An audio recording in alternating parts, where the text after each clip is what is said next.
Bugün də bizim artıq cəmiyyətimizin azadlığı, hər bir vətəndaşımızın azadlığının mübarizədə xalqın 90% eyni fikirdir. Xalqın 90% bu azadlığı istəyir. Və biz bu prosesi apara bilsək, irəli çatdıra bilsək, xalqda əminlik yaransa ki, müstəqillik uğrunda mübarizəmiz qələbə ilə baş çatdığı kimi, azadlıq uğrunda, demokratiya uğrunda, haqq ədalət uğrunda da mübarizə qələbə ilə bitməsi görünür. O 90% xalq yenə də hamısı bir yerdə olacaq, bizlə bir yerdə olacaq. 10% də təklikdə qalacaq və 10% 90%-in iradəsindən tabi olmağa məcbur olacaq. Mən bunu xüsusən gənclər üçün xatırlatmaq istəyirəm. Çünki o zamanın gəncləri həlledici qüvvə olduğu kimi, bugünün də hərəkatında, bugünün də mübarizəsində həlledici qüvvə gənclərdirlər.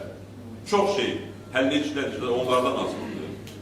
Onlar bunu bilməlidirlər ki, ürəkli olsalar, fədakar olsalar, mübarizələrini əzmlə davam etdirsələr, heç bir qüvvə onların qabağında dayana bilməyəcək.